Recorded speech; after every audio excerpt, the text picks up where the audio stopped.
Hi, everybody. This is Bob Goodwin, and welcome to another episode of Career Club Live. We're so glad that you joined us today. If you're watching us on YouTube, please subscribe, comment.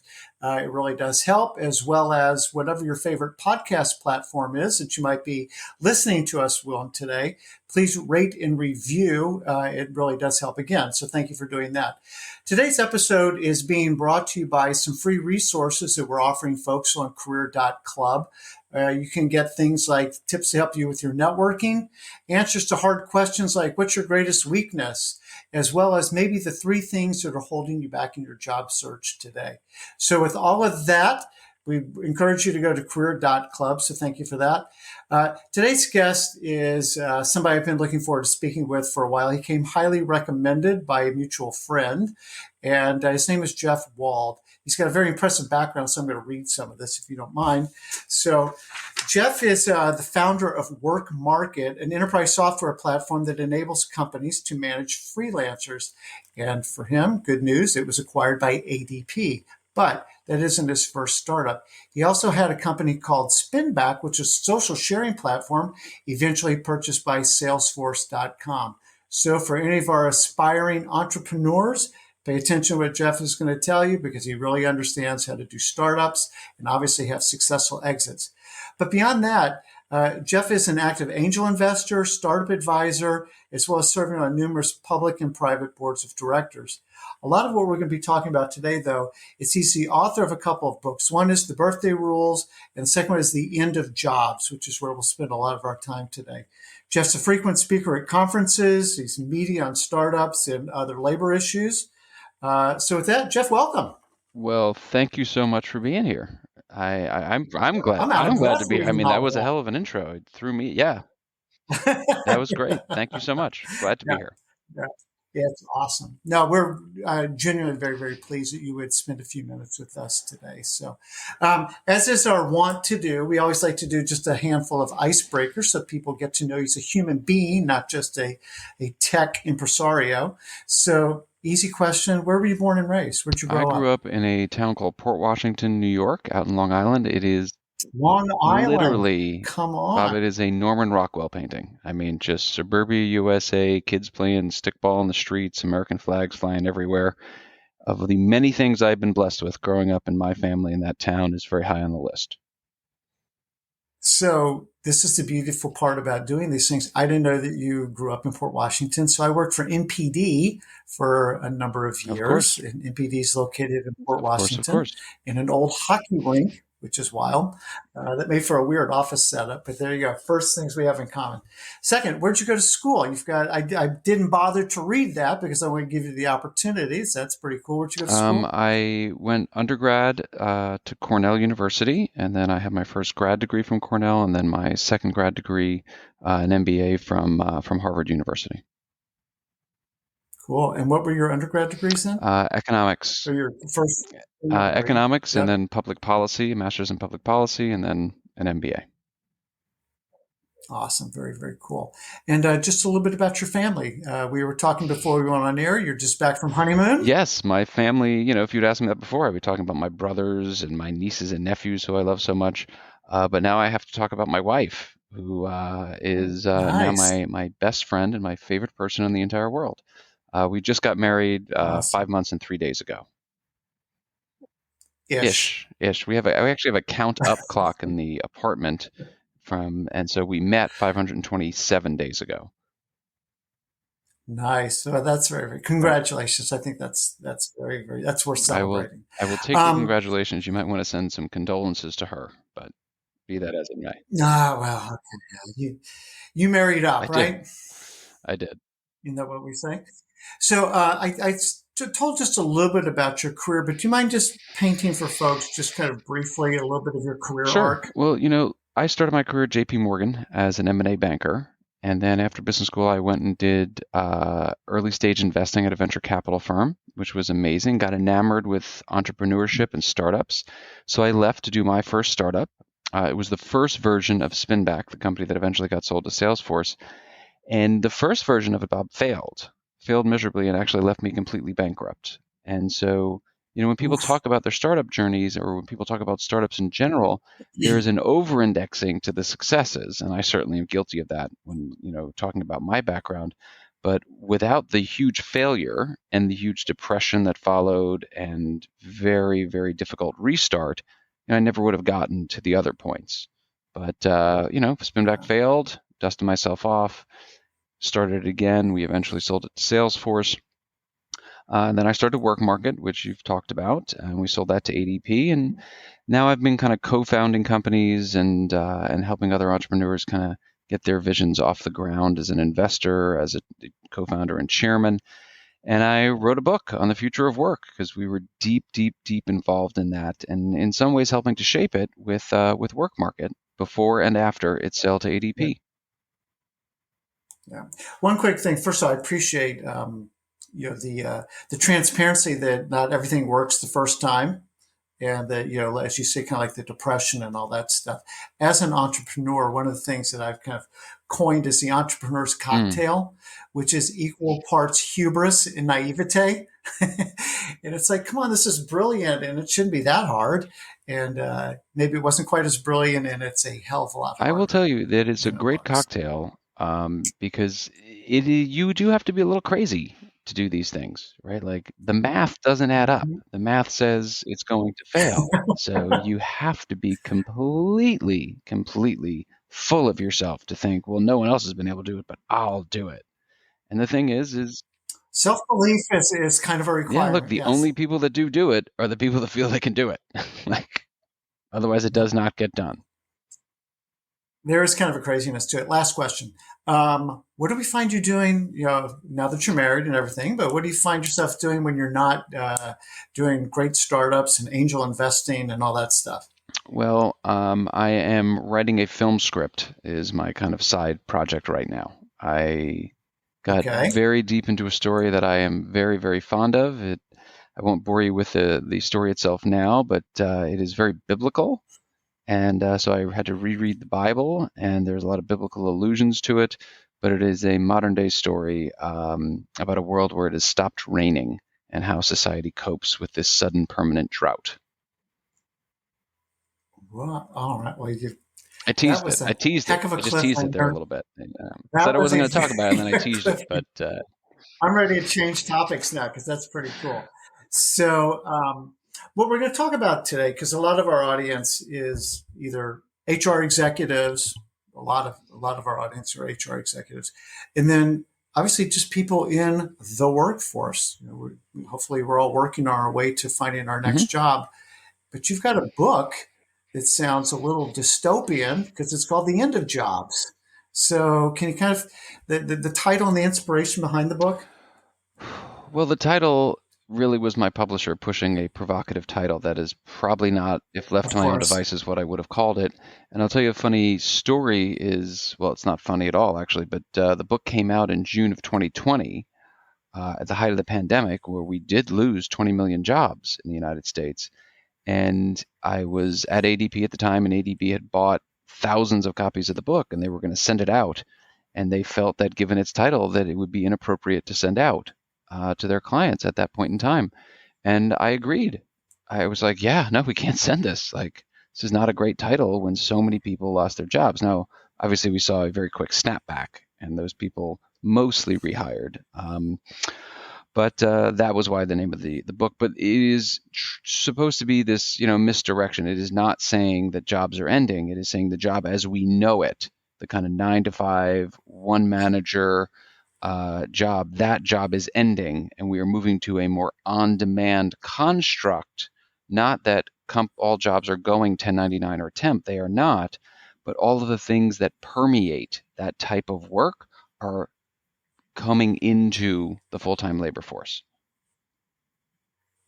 Well, what are some of those underlying forces in that would create that dynamic? So, look, if we look at the history of work, and the main focus of the book, Bob, was to say, if we look at history, if we look at data, if we actually talk to the HR leaders that are doing the labor force planning, if we take those three lenses, history, data, and actual practitioners, We don't suddenly create a crystal ball where we get to see the future of work, but it gives us the basis for making logical, reasonable, and defensible predictions about how the world of work unfolds. Mhm. And unfortunately, that's not the reality for most people that stand on their soapboxes and talk about jobs. So if we were to think about the history of work and we looked at the defined benefit pension plan, if we looked at the annual review, if we looked at training and development, a lot of those things used to be owned by the company and given to the worker. And we see this slow evolution of no, worker, you're in charge of your own development. You're in charge of your own training. You're in charge of the marketing of your skills. You're in charge of your own benefits more and more. And when you start looking at that, it starts to look like an on-demand worker. A 1099 Right. And so that's what I meant by the end of jobs, rise of on-demand workers, and agile corporations. No, that it, and I like how you said that's sort of the misdirection, but it's really the direction. I think that you said a lot. I'm kind of working on something right now that is kind of coming at it from the worker's point of view, which is, and we see this like work. I'm just not that into you, like because yeah, but it's like who broke up Right. first? Because like you said, like all these things are kind of have gone by the wayside, and there's sort of this equal, and we'll talk about the social contract in Mm-hmm. a bit, but it's sort of like these dynamics keep changing and the power struggle, right, keeps changing. And even that seems to be happening in more compressed time Well, frames, I will say this. right? You can think about the history of the work as this undulating power balance between companies and workers that impact simply the supply and the demand. And when the supply of workers is greater than the demand, companies have power. When the supply of work is greater than the number of workers, workers start exerting power. And, we are right now in a situation where there is a structural imbalance in the supply and demand in favor of workers. And so we'll see how that all plays out over the next couple of years. Well, let's use that then as a jumping off point for kind of one of the key themes here, which is the role of Mm-hmm. technology and how that may actually kind of flip it back because, well, right now that imbalance exists, as you say. It's like, well, wait a minute, maybe we actually don't need these workers at all. Maybe AI and robots can be doing a lot of this Well, that work. is certainly what gets said at the beginning of every single industrial revolution. Now, we've had three of them, right? The mechanization, electrification, and computerization phases of the economy. Will you say this slowly for Sorry. people? Because that's really important. Um, the mechanization, the moving from hand power to machines. Electrification was the second industrial revolution. That is where we put power into those machines and they became self-running, if you will. And then computerization, the creating of a digital world and the ability to interact entirely electronically. And so, the mechanization industrial revolution is the one we all know. That's what we studied in school about the cotton gin and the weaving loom and the spinning jenny. Like these are things that allowed an individual worker, instead of making one shirt every 3 days, could be a part of a team that made 1,000 shirts in a day, right? That is a form factor productivity increase. And when that happens, if the world only needed 1,000 shirts, suddenly I don't need 50 people making shirts every 2 days. I just need 2 people making shirts for one day. So the question always gets raised in the beginning of these industrial revolutions when this new technology comes on stream that creates tremendous productivity increases. We think, oh my gosh, there's going to be a huge supply and demand shift because the amount of workers needed drops, but the amount of workers doesn't drop, right? That stays pretty much flat. And so, oh my gosh, all the jobs are going to go. That is said at the beginning of every industrial revolution, including today. And it is wrong every single time, including today. What makes it wrong? Why is it predictably wrong? It is predictably wrong because as humans, we tend to romanticize how work was, complain about how work is, and are very fearful about how work is going to become, even though empirically work has actually gotten better and better every single year for the last 200 years. But we're just not wired that way to think it's going to get better. Point number one. Point number two is that technologies do not almost ever have the impact that we initially think they're going to have. And so Whether it's, oh my gosh, we can suddenly do this with this tech. No, well, we actually can't. And then number three would be that it just takes a huge amount of time for that technology to actually propagate and become present in every workplace. And four, work is much more complicated. And all these processes are much more complicated than this exists, therefore that job's going to go. And in the book, we talk about the ATM as an example. In my talks, I usually talk about automated trucking as an example, and happy to talk through either one of those if you want. Yeah, let's pick ATMs. Well, I'm going to give you a quiz. Now, Bob, I didn't know if you were ready for a quiz, but you're going to get a quiz. I didn't know that was going to. Yeah. I get to ask the questions. I'll go on Yeah. your show. You ask me questions. So I'll tell you this. I'm going to give you a fact, series of facts. September 2nd, 1969, the first ATM was put in place. It was actually in Rockville Center, New York, in Long Island, Citibank branch. It took 25 years for the ATM to appear in every single bank branch in the United States. 1995 is when we hit 100% penetration of ATMs in bank branches. At the time, in 1995 in the United States of America, there were 500,000 people employed as bank tellers. Question number one, what do you think all the experts in the future of work said about the bank teller job once the ATM, and let's be clear about what an ATM is. It doesn't disguise what it tries to be. ATM is automated teller machine. It's a machine that automates the job of the teller. Like that, it is very clear about what it is.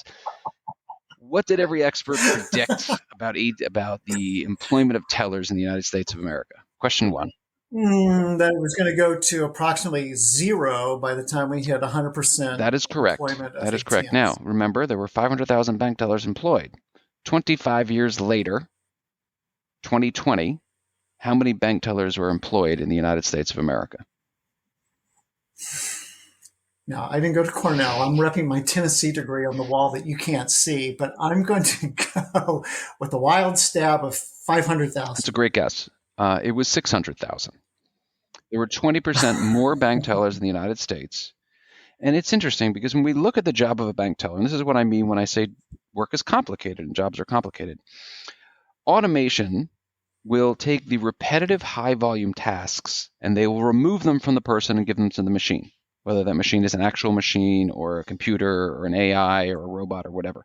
Automated high volume tasks. And the bank teller, about 50% of the bank teller's job is automated high volume tasks, taking in money, giving out money, this. And so we would expect about 50%, because they do move kind of geometrically, we would expect about 50% of jobs to go because the component tasks of that job, about 50% of them are repetitive high volume tasks. And actually that is what we saw. The average number of tellers per branch went from 21 down to 13. So we saw about 50% destruction in the need for tellers. But the number of bank branches in the United States more than doubled. And that's what I mean when we talk about the complexity. One, it took 25 years for the technology to propagate. Two, the job itself has complications to it, because once you took that job away from me of the giving out and the taking in of money, that repetitive high volume task, as the bank teller, I can do other things, customer service, upselling, and a host of other tasks. And the number of bank branches ended up being the driving factor of the number of tellers because we had general economic growth. So the story is to say that any simple explanation of this technology exists, therefore that job goes, belays the mass complexity that goes into labor resource planning. And that's why it's always wrong when people say, oh, all the jobs are going to go. Yeah. I don't remember who to attribute this to, but it's every complex problem has a simple solution. Pregnant pause, and it's wrong. And I think this is just another case in point. Talking about something more current and top of mind of people is AI, Yes. though. So are there some specific trends that you would identify or however you see it impacting the future of work as AI becomes more mainstream?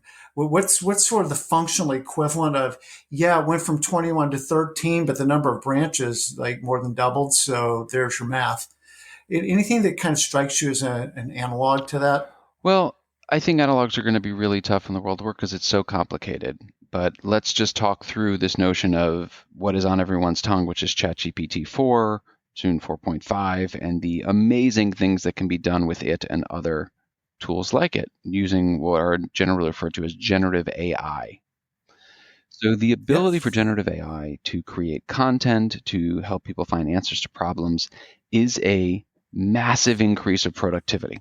And for those that follow such things, the US GDP expanded by about 4.9% in the most recent quarter, and that massively surprised economists. And the Yes. theory is, and we don't have the data yet to prove it, is that what really drove that were productivity increases. There wasn't a huge amount more hiring. We know the labor statistics almost in real time. And the Yep. increases in economic activity are either driven by increases in hiring or increases in productivity. There's really not a lot more to that. And so we think we are already starting to see the increases in productivity that we get when we see a new technology come on stream. Now, that being said, how many people out there have actually used some generative AI? I mean, the answer is about 100 million in the entire world, because that is the user base of ChatGPT, and it's actually fallen. It's down to about 80 million that use it in the last month. Okay, so we have a lot of people using it, but that's actually, when you think about the global workforce, not that many people. You're talking about a global workforce of 3 trillion people. So, sorry, 3 billion people. Yes, Billion. just strike that from the record. I 3 didn't know there was going to billion. be a math I test know. too. I wanted to see if you Billion. were staying on your toes. So you have a workforce of 3 billion people. All right, 80 million people are using this tool, and most of it just to put into funny things and see what kind of answers GPT gives you back, be that as it may. So, how many jobs are getting impacted? We don't know. But I can promise you this, there is not going to be in the next year a huge series of layoffs because of ChatGPT. That will not happen. Will there be job losses? Without question, there will be job losses. But what we talk about in the book is, while there are job losses in the near term, there are new jobs created. And those jobs certainly are going to be in AI and in data science and a host of other technical fields. So we will see job losses, and we will see jobs be created, and we will see an increase in productivity. That's what we see every time. There is no reason to think this time is different. You mentioned that the book came out right as, the pandemic was Yeah. in full swing.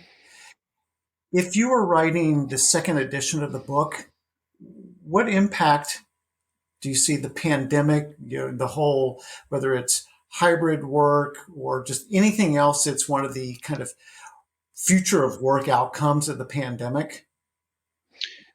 Would you have changed anything, or would it added any additional perspective to the Well, I'll tell you thesis? this, as an author, you will always change something. I mean, I literally had to say to my publisher, I'm done. Like, I could turn this Stop. thing for the next 6 years. Like, I'm just done. Just put it out. It's good enough.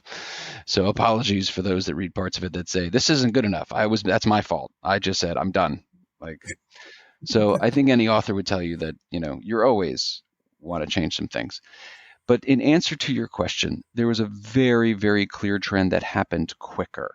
I don't think the adoption of AI happened quicker. I don't think the adoption of robotics happened quicker. I don't think the movement to an on-demand labor force happened quicker. But the movement to a remote workforce definitively happened quicker. And it happened quicker for a few reasons. First, there were structural impediments to more people working remotely. And those were very simply mindset and infrastructure. Mindset, we all know the boss that would say, oh, I don't care what all the studies say about increased productivity, increased worker happiness, increased worker retention. I think that magic happens when everyone's together. I want to see everybody when I come in Monday at 9 a.m. And they're just antiquated. They didn't have a choice March, April, May of 2020. They had to allow everyone to work remotely. And that helped change mindset, where they said, for some workers, in some industries, in some jobs, this is better. Not for all at all. And the second was infrastructure. It is one thing, Bob, to say, great, Jeff, you can work from home. It's another to make sure that we have secure IP tunneling, that I can get into our systems if I'm outside of our four walls. It's another to set up the policies and procedures to make sure I'm included in everything, even though I'm not in the office. And again, those things had to be put in place.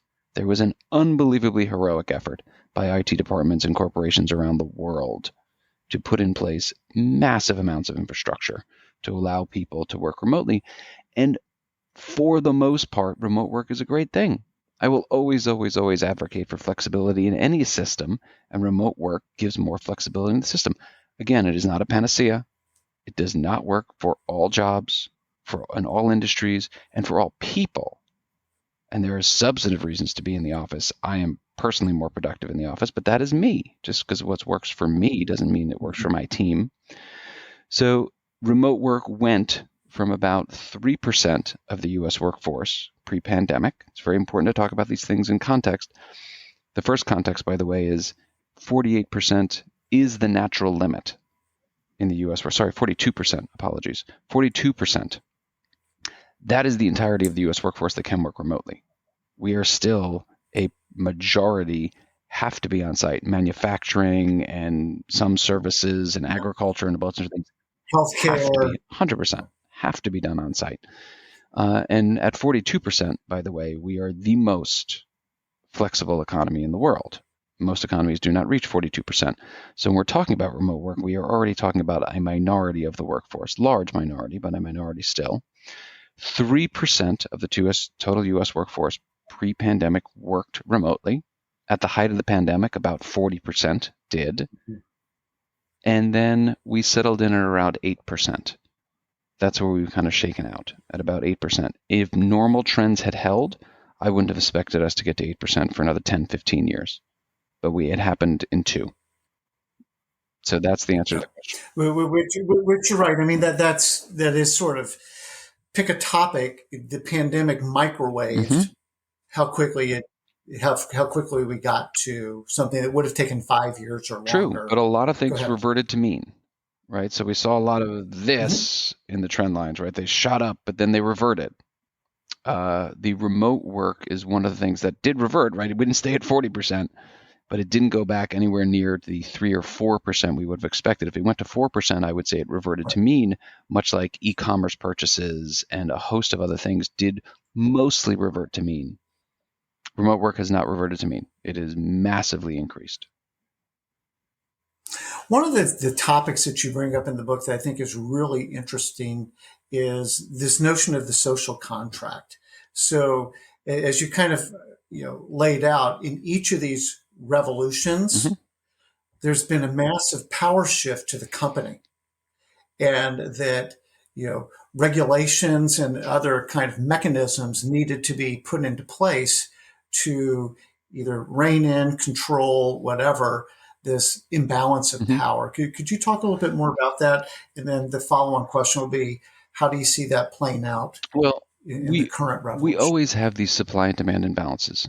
Sometimes they're temporary, sometimes they're geographic, sometimes they're skill set based. And when it happens, when workers get power, you tend to see workers say, I want to work remote and I want to work flexibly or as a freelancer or a temp or something like that.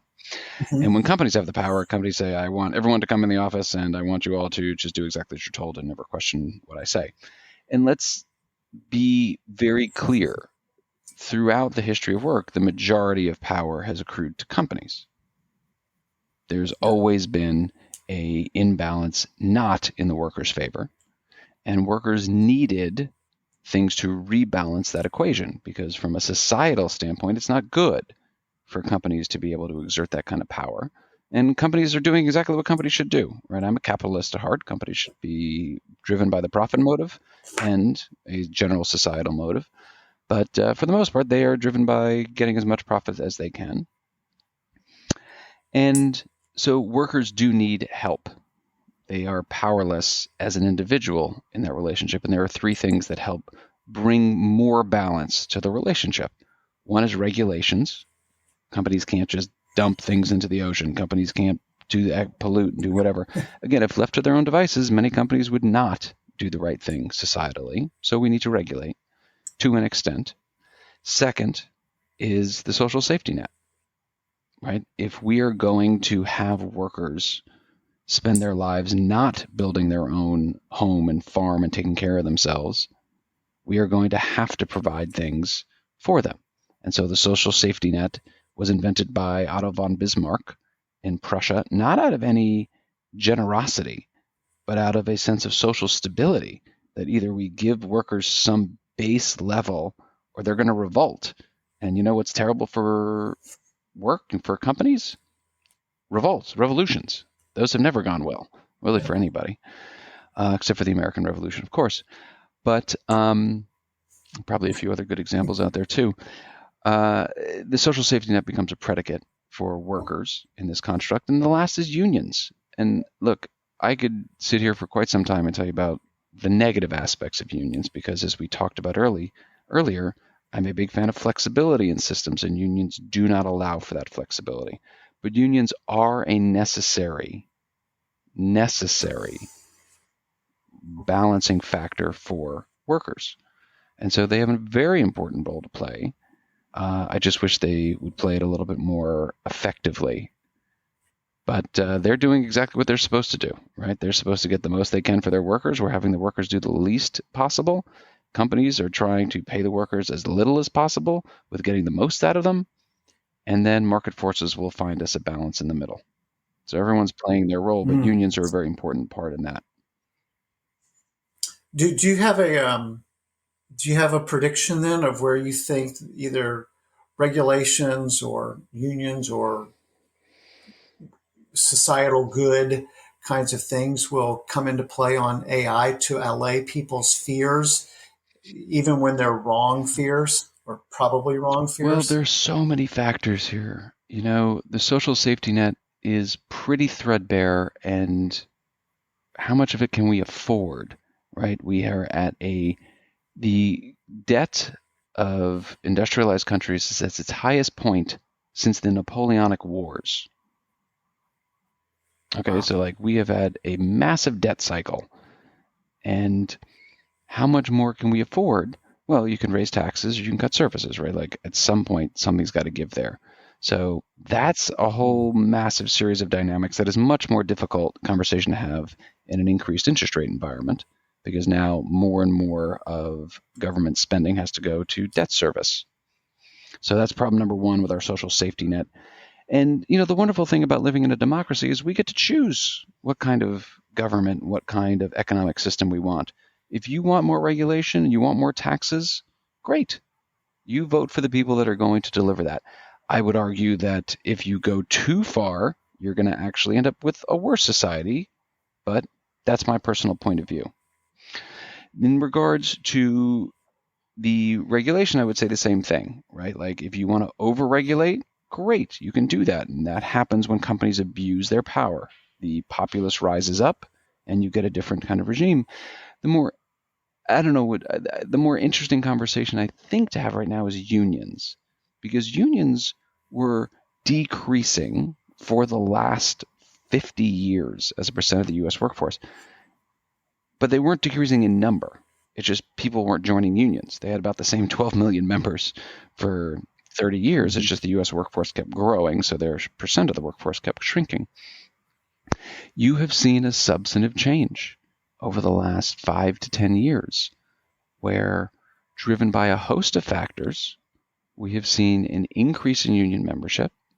You have seen a massive increase in the view that people have of unions. Unions used to have a very negative approval rating in the populace. They've never had a higher rating than they do right now. We've seen massive strikes, obviously the Hollywood writer's strike and the actor strike and the huge strikes we just saw at the automotive workers. We saw the largest strike in the healthcare sector just a month ago. So you're Right. seeing a tremendous amount of union activity, and we'll see if this union activity ends up better than the last bout of union activity we had in the 70s, which did not lead us to a great economic outcome. Well, it's interesting though. You brought up Hollywood and you brought up the UAW. In one case, robotics and the lack of labor it takes to build an Mm-hmm. EV, and they're like, "Yeah, like you guys are going to have to make us whole on that. You can't just ace us out of that whole manufacturing process. And then obviously with Hollywood, because AI. it's content Yeah. creation at its core, um, that there's lots and lots of arguing over, the use of AI to create content. What was the seed content that allowed the large language model to even do what it does? And it's very interesting. And as you say, we're still super early days. It's incredibly hmm complex. Like trying to undo this Gordian knot, if that's even the right word, it's like, almost nigh unto impossible. But you can see people very early on in this thing staking their claims and taking a position so that they don't get hurt as they perceive getting hurt. Look, and I understand their fear. We need to have very thoughtful leadership on this, and unfortunately, that's not really the name of the game right now in Washington. But if we don't do this transition, and again, there will be jobs lost. There is no question, right? When we think about manufacturing employment in the United States, we have about the same number of people employed in manufacturing as we did in the 1980s. We produce massively more manufactured goods. And so people think, oh, all the manufacturing jobs went to Mexico, all the manufacturing jobs went to China. No, we produce more with the same number of people. Robots took those jobs, not geopolitics, not environmental policy. As another example, we rip more coal from the ground now than we did in the 1950s. In the 1950s, we employed 1 million people in the coal industry. Today, we employ about 60,000 people in the coal industry, but we generate a lot more output in terms of coal produced.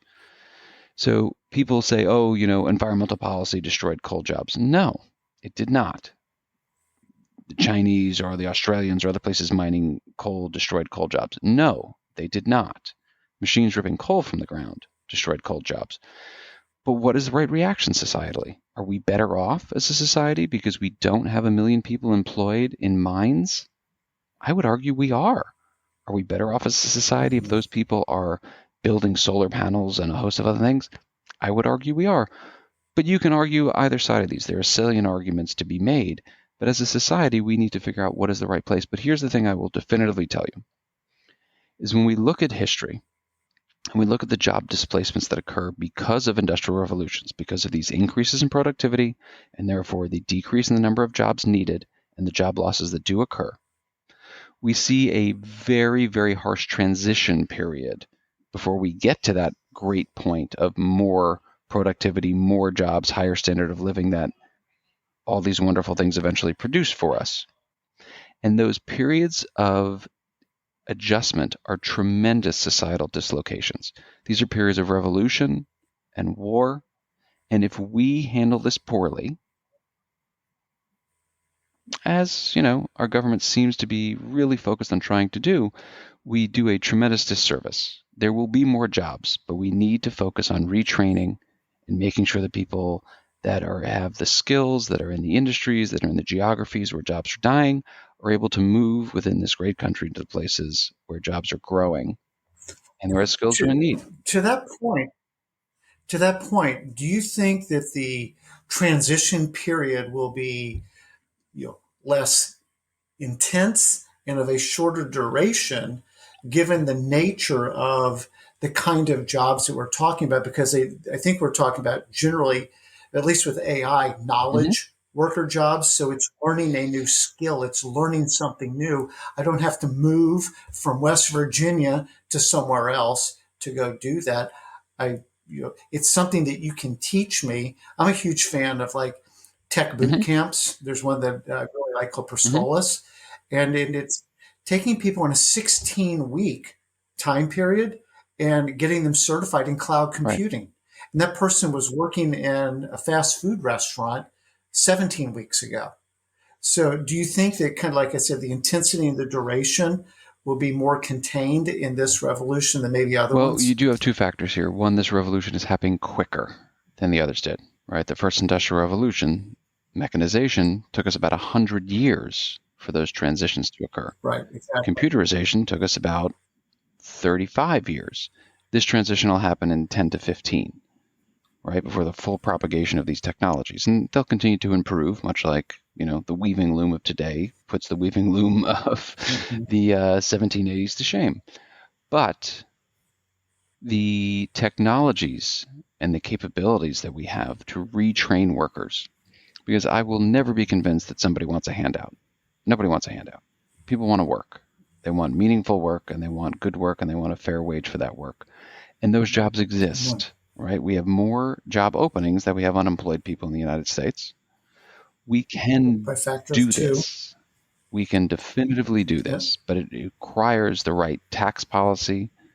It requires the right incentives for companies and individuals to make sure that we incentivize and motivate people and put those processes in place, because we can end up in a much better place much quicker if we do it. So I'm not Okay, hopeful so on everything. government, but I am hopeful in the technology and in companies' innovation to create much compressed ways like the boot camps. There are great VR training companies. The leading one is a company called Transfer VR that is insane. You can put this headset on from your home or at a community college or at a high school, and then you can learn how to become a diesel mechanic in like 100 hours without ever stepping foot in a very expensive shop that's far from home. That's insane to me. Uh, that's very, very cool. Obviously, I'm optimistic that I think that it will still have some turbulence for Without a sure. doubt. I just don't think that people are going to be banging their heads on the ceiling quite as badly as before. Everything that we've been talking about is generally around the future Mhm. of work. And you've got a future of work prize competition underway. Do you mind sharing with Sure. folks what you've got going Well, on I'll there? tell you this, man. Writing a book sucks. It just sucks. It is really, really hard. It's lonely. And I was struggling because I really hate repeating myself. And I find that most business books just say the same thing over and over and over again. And so my Yeah. publisher said, well, why don't you get a bunch of people you really respect to say what they think the world of work looks like in 2040? I was like, yeah, I'm going to Tom Sawyer this. I'm going to get a bunch of other people to write. Crowdsource it, baby. Come on. 100%. And so we have people like Andy Stern, who ran the largest labor union in the United States. We have the CHROs of some of the largest companies in the United States, staffing industry leaders, trade association leaders. Um, Even my friend at Sherm, Johnny C. Taylor Jr. Come on, Johnny shout out to Johnny C. Johnny. Taylor wrote what he thinks the world is going to look like in 2040. Now, one of the things I have the pleasure of doing is I'm an advisor to the X Prize, and I'm a huge, huge fan of what they do, which is to put up a big cash prize, and nothing motivates people like being able to win and win money. And so they have been an amazing, amazing source of good in this country and innovation. And so I thought, let me copy that. And I put up a $10 million prize personally for whichever the authors of chapter 10 of that book are the most correct in 2040. I wanted to do it empirically and have them all make guesses on labor force participation, Mhm. average wage rate, and a host of other, I had 20 statistics I wanted them to guess on. And my publisher thought that was not very interesting. And so they all were given carte blanche to write whatever narrative they wanted. Some people wrote it as a letter to their grandkids. Some people wrote it as a speech at a graduation in 2040. But we will gather them all together. God willing, everyone will be with us. We'll gather them all together sometime in early January 2041, and I will award the prize to one of those authors. That's awesome. I don't know if it's appropriate or not appropriate. Can you share with folks, even if you don't attribute to who it was, but some of the like, wow, that was out there kind of predictions? Well, I will tell you, there were some predictions that were incredibly, incredibly pessimistic. The world's controlled by seven large corporations, like a very Yes. dystopian future. And you can potentially guess which labor leader may have thought something like that. And we had other predictions that were very utopian. Robots have taken away all of our menial tasks, and we can focus on art and science and leisure. And per usual, I think the truth is Mm, somewhere in the middle. I think yes. we will end up in a better place. That we will be far from a utopia, but we will, as we always have been, be a little bit better off, work a little bit less, and have a little bit higher standard of living. One other topic, I want to be mindful of your time. One of the topics that we've talked about before, but I'd love to hear you talk about, it was in the context of startups, but more broadly is Yeah. resilience. I may just, I think that's going to be the superpower. So that would be part of my chapter, or my essay in your chapter 10 would be the importance of resilience, because today is the slowest day we're going to see for the rest of our lives, right? Because things just keep picking up and it's faster and faster and faster. And whether it's pandemics, wars, threats of wars, technology, just everything, just mental fragility, emotional Hmm. fragility, everything that's going on. It's like resilience is the muscle that allows you to not just sort of survive what's going on, but to actually thrive in the midst of it. That's kind of my take on it, at least in 30 seconds or I less. I'd love for you to Yeah. just up on the theme of Look, I resilience. wouldn't argue with that in any way, shape, or form. When I give talks to entrepreneurship groups, startup groups, at accelerators and at universities, people that want to go into tech startups, I will tell them the biggest variable in the equation as to whether or not you're going to be successful is you, and it's your ability to keep going, to persist. Because if you stop, that's it, it's over. Nothing will pick up. Like, the company will not succeed. You will have to find a way to get it through. And there will be a lot of people that'll reach their hand down to help you. And many of us are way too proud, especially when we're failing, to ask for help, because we don't want to say that we're failing and we want to think we can get through on our own. And so I would certainly say that resilience has to be that factor. And it is by far, again, the largest variable in the equation as to whether or not you're successful. But right behind it is looking for those hands, because there are people that are there. We will be there to help you if you look for them. Yeah. Just to echo that for a minute, starting Career Club and kind of the original vision for what this was going to be. And I invariably start talking with my hands now because it's like a Rubik's Cube and you just keep playing with it. And you've got to hold on pretty loosely. The DNA of Career Club, of being the advocate for the Mm-hmm. client, because this shift the power, or the power that companies tend to hold in a hiring equation, to me has always been so out of balance that my heart's with the candidate. And I want to give them more tools to help them be successful in finding the role that they're really happy in. But so while the DNA is, we want to encourage, empower, and enable job seekers, how that manifests with the product market fit Right. is, all those kinds of things. Like I've gotten fairly Mm-hmm. agnostic in that. I just want what works. I don't want to be right. I just want what works. And to your point, though, about seeking help, I mean, first of all, is you've got to, back on hubris, is like, hey, I don't think I actually have it all figured out. I thought I knew until I got hit in the Right. face. That maybe I did know everything I thought that I knew, um, and how much better off I am for, as you say, reaching up for those hands, particularly people that have been down the road I'm trying to go down before, and saying like, please, like, I'm a sponge. Please share anything that you can share, because I want to figure out how to deliver on our mission as quickly as possible, and I don't have to be right in any of that. But to your earlier point, but what I'm not going to do is quit. Can't quit. I'll keep learning, Yeah. but I'm going to quit. Absolutely. Look, you have a very important mission, and the things that you're doing are helping a lot of people. And you just got to keep putting one foot in front of the other. Well, why do you think? Do you think people give up? Well, for sure, too soon. Do you think there are times when people need to give up? And like your idea, your Yes, baby's not pretty. I'm really sorry. 100%.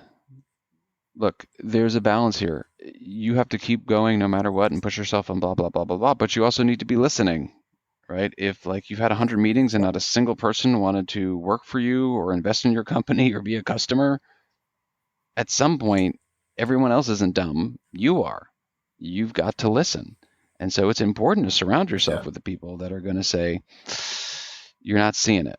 You're not seeing it. Now, I've actually been that person for a few people, and I lost some friends over it. One guy stormed out of a lunch. He's like, I thought you were my friend. How could you say those things to me? I'm like, I am your friend, but we've had lunch. I wouldn't be your friend if I didn't tell you this. Yeah. I'm like, you keep saying that, oh God, that guy's dumb. He didn't get it. That guy's done. Then I meet you the next quarter. I'm like, hey, what happened with that? Oh, that guy was stupid. He didn't get it. I'm like, at some point, everybody else isn't stupid, man. You are. Stop. And he stormed out. He didn't pay for his lunch, which was I always still angry about it.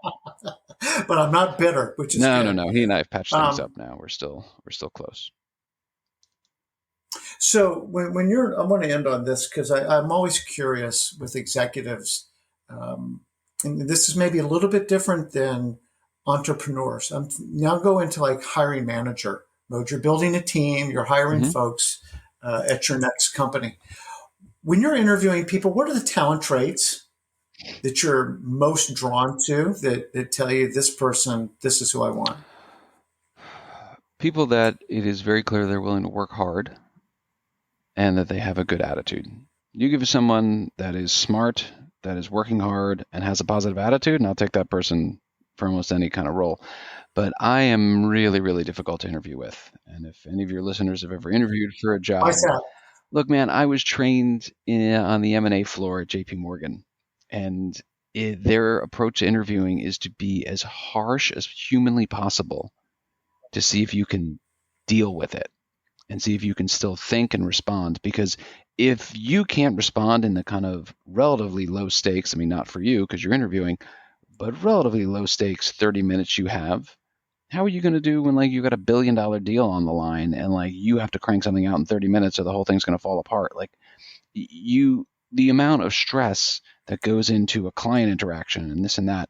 And so when I would interview people for work market, I would, bring up a screen and say, all right, they'd be like, hi, I'm Stephanie. I'm like, I don't care what your name is. Like, here's a screen. You're a customer support rep. That's the role you're interviewing for. I'm going to be a customer. I'm going to be pissed about something. Are you ready? Doesn't matter. Let's go. And like, if you can't hack it for 15 minutes in that room, what are you going to do when a client calls up and they're losing $1 million in revenue because our system went down and they are screaming at you? And so, like, that's what I would do. But that all being said, I do think that hard work, intellect, and just having a positive attitude will take you 99% of the places you need to go. will you use that same MO on your next company, whatever your next adventure is, and you're Well, hiring? as you know, I am actually in stealth right now. And so I've actually hired a soccer team. There are 11 of us now. And yeah, yeah. I had two of my co-founders say to me, because I'm still at the point where I interview everybody. Like we very quickly will get to a point where they'll hire people and I'll never meet them, and that'll be great. But for now, it is still important in this little nucleus of the team. And I did get a ping from two of my co-founders being like, well, this person doesn't want to work here now because he was such a jerk to them. I'm like, okay, great. Then they shouldn't work here. No problem. There are literally a million people out there we could hire. Like, if they couldn't hack it, fine. Well, yeah, it's interesting. On a different podcast, we were talking about culture, and that by and large, except for things that might be illegal or immoral, there's not a good culture and a bad culture. It's is it a fit for you? 100% agreed. So if Jeff is like, hey, no, now here we're going to go because if you can't handle this, you can't do this job. Well, you're crazy, man. Okay, I'm crazy for you, but for the people that are going to do really well here, this is like coming to work on Monday morning. We put So our it's not a good culture, bad Look, culture. this is something I'm a huge proponent of. Every company should have a culture document. It should be very clear about who you are, why you're here, where you're going, what your values are, and all the policies and procedures and behaviors that support those values, because otherwise the values are useless. Mhm. And so we put that up on our website. If you want to come interview here, we are very clear about what it is to work here. And we can be incredibly supportive if you're a member of this team. But in order to get through that funnel, we happen to be in a very fortunate position as to where we are. And I only want people that are willing to be as persistent as me to be on this team. And if you're not willing to push through an interview that's a little uncomfortable, then you're not willing to push through when it's 3 a.m. and we're trying to get a release out. So that's who I want on the team at this stage. And the culture over a company changes over time. This stage, when there's no product, there's no anything, you're trying to create life, build something out of nothing. I need people that are willing to run into a brick wall and then get up, dust themselves off, and run into it again. And if you were giving advice to 28-year-old Jeff with the benefit of hindsight, what would you tell him? Career advice. Well, I'd probably tell him, because I was going to tell him to wait for Andrea, the woman I just married. Be like, it's all going to be good, man. Just keep doing what you're doing. You're having a hell of a time. Don't worry about it. And Andrea will be along shortly. The career advice I would give 28-year-old me. Well, look, 28-year-old me was just leaving business school and was 4 years away from complete and total bankruptcy. And 28-year-old me was unbelievably arrogant. And I know some listeners might be going, you sound like an arrogant jackass now. I'm like, should have seen me then. Yeah, I would take him and I'd probably smack him a few times and say, you have never had to deal with any real failure. You've never had to deal with things in kind of the real world. And what I would tell him to do is probably quit JP Morgan immediately, even though JP Morgan had paid for business school. And I would tell him to get out there and just do something on his own now. And I'd start my entrepreneurial journey earlier. Because this stuff is great. And I love it. Like, this is what I was made to do. And when you know that, you want to do that as soon as you can in your career, right? There you go. Now that's the thing to take away from me is find out what you really, really like to do. What gives you energy? What makes you come alive? Where you know you're using your talents and being able to make a difference. I will tell you, Bob, when I went down this road to raise money for this company, I put together some PowerPoint slides and I sat with some VC friends of mine and they were like, why do you want to get back in it? Like, you've been fortunate. You don't need to work or whatever. I was like, because I love it. I just love it. Like, I love this part of the game and this is what I was made to do. And I'm chomping at the bit. And so every CHRO conversation that I have, and that's who our customer will be, I am just so jazzed when I get on the phone, during the call, when I get off the phone. I love it. Yeah. Well, there you go. That is the goal, is to be so jazzed, and that when you're talking to your customer, you love it. You're doing the right thing. That's a fact. Is there anything that we haven't talked about, Jeff? Because we've been all over the map.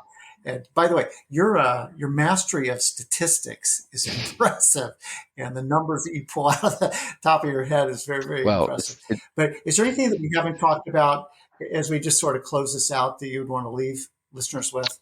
No, look, this has been a wonderful conversation, obviously very wide-ranging, and I've just absolutely enjoyed it, and I've enjoyed kind of the advice and what I would give to 28-year-old Jeff. And so, if you were to ask me what book people should read, I would say read The End of Jobs. Oh, yeah.